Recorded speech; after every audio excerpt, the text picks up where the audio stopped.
A los 80 años he aprendido mucho sobre la vida, pero hay una decisión que lamento profundamente: mudarme a un asilo de ancianos. En ese momento parecía la elección correcta. Mi familia me animó, prometiéndome que tendría todo el cuidado y comodidad que necesitaba. Les creí, pero una vez que llegué allí, me di cuenta de que la realidad no era en absoluto como me la había imaginado. Sé que muchos de ustedes podrían estar considerando esta opción, ya sea para ustedes mismos o para un ser querido. Tal vez sientan que es la decisión más segura, o quizás les han dicho que hará la vida más fácil. Pero antes de dar ese paso, quiero compartir 6 cosas que desearía que alguien me hubiera dicho antes de mudarme. Porque la verdad es que la vida en un asilo de ancianos no se trata solo de conveniencia, lo cambia todo. Y una vez que entras, salir no es tan simple como piensas. Quédate conmigo hasta el final porque algunas de estas lecciones podrían sorprenderte. Y si conoces a alguien que esté considerando un asilo de ancianos, este video podría ser exactamente lo que necesita escuchar antes de tomar una decisión que cambiará su vida. Ahora, comencemos. Arrepentimiento 1. La ilusión de la comodidad. ¿Sabes qué fue lo primero que noté cuando llegué al asilo? El silencio. No ese silencio tranquilo de una mañana en casa, sino ese silencio pesado, como si el tiempo se hubiera detenido. Me recibieron con sonrisas, me mostraron mi habitación, pequeña pero limpia, y me dijeron: «Aquí estará cómodo, señor, nos encargaremos de todo». Y yo les creí. Esa primera noche, después de que me ayudaron a meterme en la cama, algo que había hecho solo durante 80 años, me quedé mirando el techo. El colchón era nuevo, pero no era el mío. Las sábanas olían a limpio, pero no olían a hogar. Y entonces lo entendí. No me habían vendido un lugar para vivir. Me habían vendido una mentira disfrazada de comodidad. Al día siguiente comenzó el verdadero shock. A las 7 en punto, sin preguntarme si había dormido bien o si quería descansar un poco más, una enfermera entró con mi desayuno. «Buenos días, señor. Hoy tenemos avena», dijo alegremente, dejando la bandeja frente a mí. No importaba que yo odiara la avena. No importaba que durante 60 años hubiera empezado mis días con café negro y tostadas. El menú decía avena, y avena sería. Esa primera semana fue un rosario de pequeñas rendiciones. Mi ropa, lavada y de vuelta sin preguntarme cómo la quería doblada. Mis paseos, solo permitidos cuando alguien tenía tiempo para acompañarme. Mis medicinas, administradas sin explicaciones. «Es por su bien», me decían. Y yo, como tantos otros, asentía. Porque al principio uno cree que es temporal. Porque al principio uno todavía no entiende el precio de esa comodidad. Recuerdo especialmente el día que quise leer mi libro favorito antes de dormir. Lo busqué en mi mesa de noche, pero no estaba. «¿Dónde está mi libro de Gabriel García Márquez?», Zrenia pregunté. La enfermera me miró con pena. «Lo retiramos, señor. Pensamos que podría lastimarse si se le caía de las manos por la noche». Ahí lo entendí. No era mi vida. Era su protocolo. Lo más peligroso de esta comodidad es que te va convenciendo. Primero aceptas que decidan tu menú, luego tu horario de sueño, después qué leer o ver en televisión, y cuando quieres darte cuenta, ya no eres tú. Eres un número de habitación que necesita permiso para existir. Pero esto no es lo peor. Lo peor viene después, cuando descubres que la comodidad tiene una letra pequeña. La cláusula que nadie te leyó. Porque cuando te quitan el derecho a decidir qué comer, pronto te quitarán el derecho a decidir cómo vivir. Y eso es solo el principio de la caída. Por eso, si estás considerando un asilo, quiero que te hagas una pregunta. ¿Qué vale más para ti? ¿La comodidad de que te lo hagan todo, o el derecho a seguir siendo dueño de tu propia vida? Porque créeme, cuando pierdes eso, ninguna comodidad del mundo compensa el vacío que queda.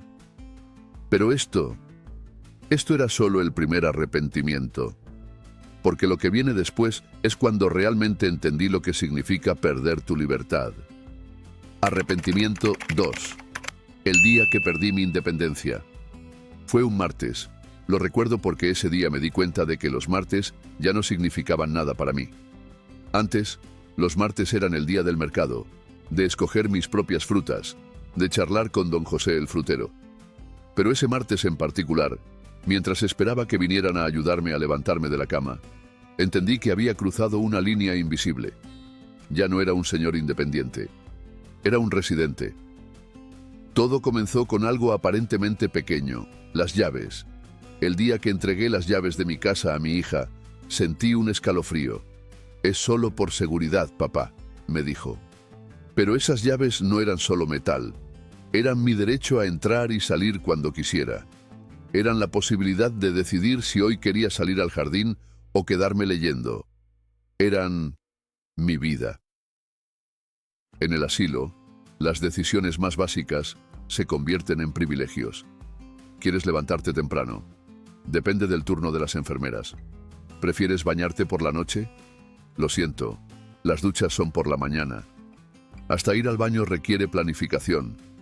Presiona el botón y espera, te dicen. Pero nadie te dice que esperar puede significar 20 minutos de agonía. Recuerdo a mi amiga Carmen, en la habitación 12, una mujer que había criado 6 hijos, administrado una casa entera, que nunca le tuvo miedo a nada. La vi llorar el día que le quitaron su brasier con cierre. Por seguridad, dijeron. Esa mujer fuerte que había enfrentado tantas batallas se derrumbó porque ya no podía decidir ni cómo vestirse.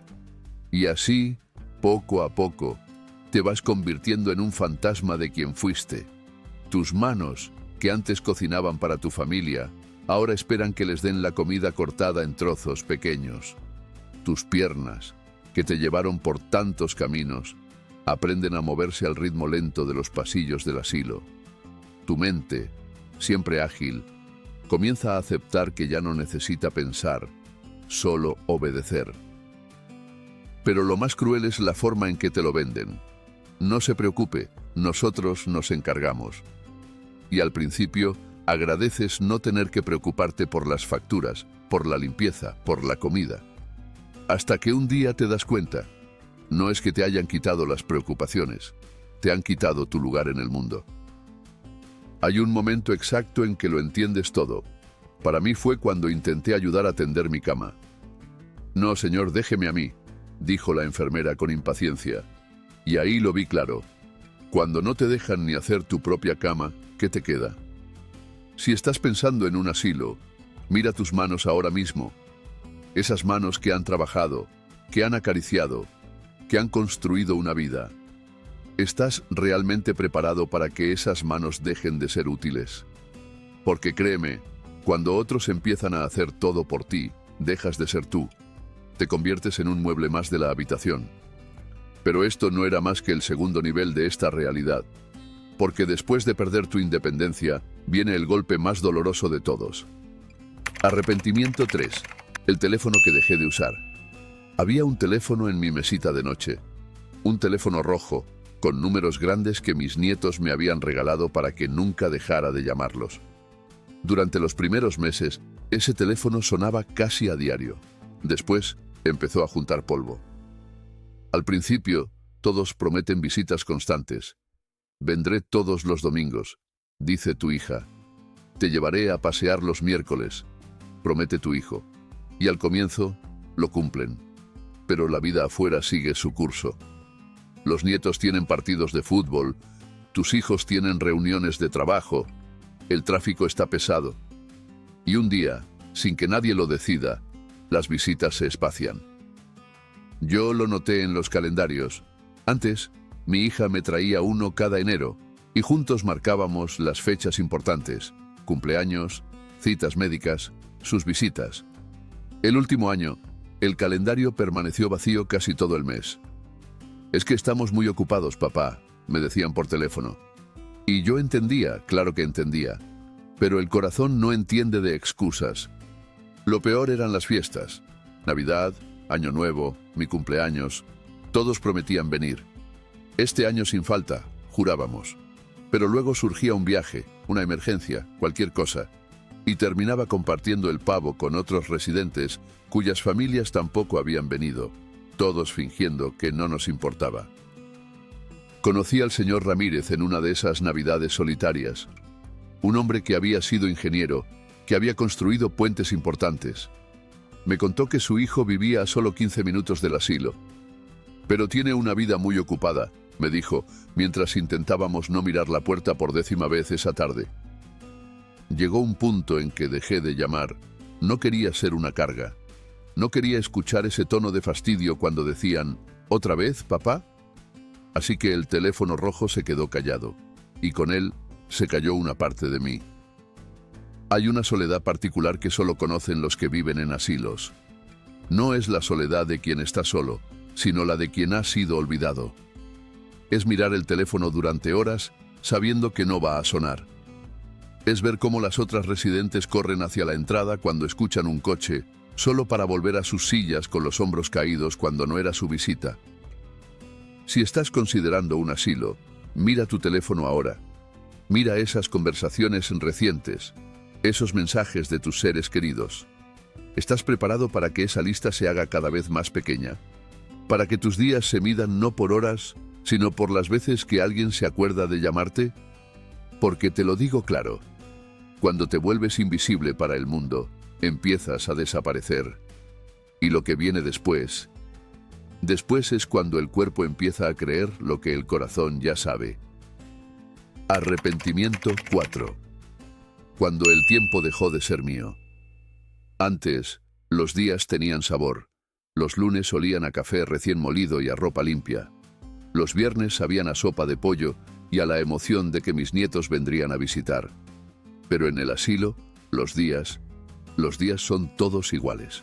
Blancos, vacíos. Como esas paredes pintadas de un beige que ni siquiera merece un nombre. Me di cuenta de que había perdido el tiempo cuando empecé a confundir los martes con los jueves. Cuando las mañanas ya no comenzaban con mis rituales, ese primer café mirando por la ventana, ese paseo por el jardín para ver cómo estaban mis rosales, sino con el chirrido del carrito de las medicinas recorriendo el pasillo. Todo está programado. A las 7, despertar.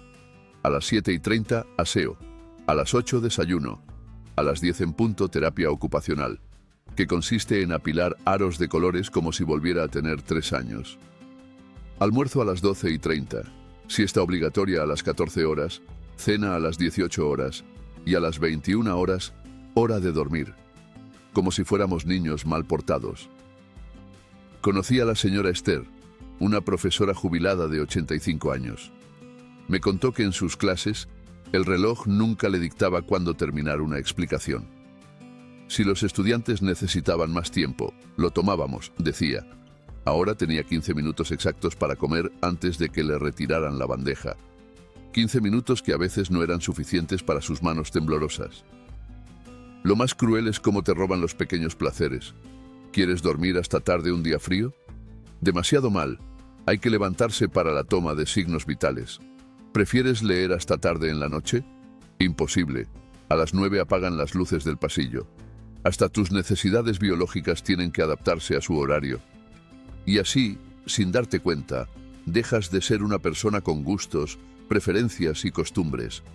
Te conviertes en un número que sigue un programa que no fue escrito para ti, sino para la conveniencia de una institución. Pero esto no es lo peor.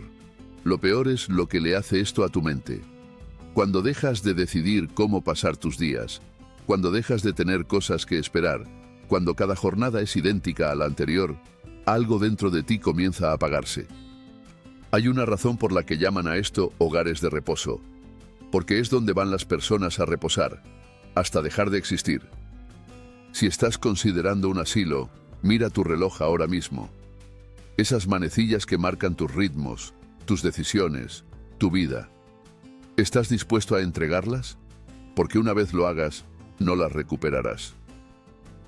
Pero lo que viene ahora es cuando el cuerpo empieza a creer lo que el alma ya sabe. Arrepentimiento. 5. La silla de ruedas que no esperaba. Cuando llegué al asilo caminaba por mis propios medios. Un poco lento quizás, pero con orgullo. Mis piernas me habían llevado por toda una vida, desde el campo donde crecí hasta la ciudad donde crié a mis hijos. Pero nadie me advirtió que en este lugar las piernas son un privilegio que te pueden quitar. Todo comenzó con pequeñas recomendaciones. Mejor use el bastón, señor, no se levante sin ayuda. ¿Para qué caminar si podemos llevarlo en silla? Al principio lo resistí, pero después de la tercera caída, causada más por el pánico a caer que por falta de equilibrio, acepté la maldita silla de ruedas. Lo que nadie te dice es que en los asilos existe una ley no escrita. Una vez que te sientas en esa silla, nunca más volverás a caminar como antes. No porque no puedas, sino porque el sistema no está diseñado para que lo hagas. La fisioterapeuta venía 2 veces por semana, pero sus sesiones de 15 minutos no compensaban las 23 horas y media que pasaba sentado o acostado. Mis músculos, esos mismos que me habían sostenido durante 8 décadas, empezaron a desaparecer ante mis ojos, como nieve al sol. Recuerdo a don Manuel, el hombre de la habitación 14, un agricultor que había trabajado la tierra hasta los 78 años. Lo vi transformarse de un hombre robusto a una sombra en 6 meses. Antes podía cargar un saco de papas, me decía mientras miraba con nostalgia sus manos, ahora tan delgadas que le temblaban al sostener una taza. Lo más indignante es cómo te hacen creer que es por tu bien. Es más seguro, repiten como un mantra. Pero la verdad es que es más fácil para ellos. Más fácil moverte en silla que esperar a que camines. Más fácil darte una pastilla para dormir que acompañarte en tus paseos nocturnos. Más fácil, siempre más fácil, para ellos. Y así, sin darte cuenta, tu mundo se va encogiendo. Primero dejas de ir al jardín porque empujan la silla solo hasta la sala común. Luego dejas de ir a actividades porque hoy hay mucha gente. Hasta que un día te das cuenta, no has visto el sol en semanas. Y lo peor es que ya casi no te importa. Si estás pensando en un asilo, mírate las piernas ahora mismo. Esas piernas que te han llevado a tantos lugares, que han bailado en tantas fiestas, que han corrido tras tus hijos. ¿Estás dispuesto a cambiarlas por 4 ruedas y un asiento de plástico? Porque créeme, una vez que aceptas la silla, es muy difícil volver atrás. Pero hay una última verdad, la más dura de todas, la que explica por qué tantos terminan quedándose aquí para siempre. Arrepentimiento 6. La puerta que ya no pude abrir. Cuando ingresé al asilo firmé un contrato de 3 meses. Prueba nada más, me dijeron. Hoy, 5 años después, todavía estoy aquí. Y esta es la verdad más cruda que nadie te cuenta. Salir es 10 veces más difícil que entrar. El primer año, cuando aún podía caminar con ayuda, le dije a mi hija que quería volver a casa. Papá, ya vendimos tu departamento, me respondió. El segundo año, cuando insistí, me explicaron que mi pensión no alcanzaría para un cuidador en casa. El tercer año, ya ni pregunté. Conocí a la señora Rosa, una excontadora de 79 años. Había ingresado temporalmente después de una cirugía. Cuando intentó irse, descubrió que sus hijos habían alquilado su casa y usado sus ahorros para pagar el asilo. Me quedé sin nada, me confesó. Ni siquiera tengo a dónde ir. El sistema está diseñado para que te quedes. Cada día que pasa te vuelves más dependiente. Cada mes, tu vida exterior se desvanece un poco más. Cada año, la idea de volver al mundo real se hace más aterradora. Hasta que un día, la única realidad que conoces son estos pasillos, estas paredes, esta rutina. Lo más cruel es cómo te hacen creer que es tu decisión. Claro que puede irse si quiere, dicen. Pero omiten mencionar que ya no tienes casa, que tu familia se acostumbró a no cuidarte, que tu cuerpo olvidó cómo valerse por sí mismo. Omiten decirte que el precio de la seguridad es tu libertad. Hoy, cuando miro por la ventana hacia ese mundo que ya no es mío, pienso en todo lo que perdí. No solo mi independencia o mis pertenencias, sino algo más valioso, mi derecho a decidir cómo y dónde vivir mis últimos años. Si estás considerando un asilo, hazte esta pregunta. ¿Estás dispuesto a cambiar toda tu vida por una habitación compartida, horarios impuestos y la lenta despedida de todo lo que fuiste? Porque una vez que cruzas esa puerta, volver atrás podría ser imposible. Pero aún hay esperanza, porque mientras respiremos, mientras podamos alzar la voz, mientras recordemos quiénes somos, la lucha no termina. Y esa será nuestra última verdad. No les cuento esto para desanimarlos, sino para alertarlos, para que si algún día enfrentan esta decisión, lo hagan con los ojos abiertos. Hay alternativas: cuidadores en casa, comunidades de adultos mayores, familias que se organizan para turnarse. Lo importante es recordar esto: envejecer no es un delito. Necesitar ayuda no nos hace una carga. Merecemos vivir con dignidad hasta el final, no simplemente existir en un rincón olvidado. Ahora que conoces estas 6 verdades, la pregunta es: ¿qué harás con esta información? Porque esto no es solo mi historia, podría ser la tuya o la de alguien que amas. Pero no termina aquí. En los comentarios quiero saber, ¿cuál de estas verdades te impactó más? ¿Y qué alternativa crees que deberíamos promover para evitar que más personas pierdan su libertad? Si este video llegó a tu corazón, compártelo, porque a veces la mejor manera de cambiar el sistema es encender una luz en la oscuridad. Gracias por quedarte hasta el final, y recuerda, la vejez no es el fin, es solo otro capítulo, y merece ser vivido con dignidad.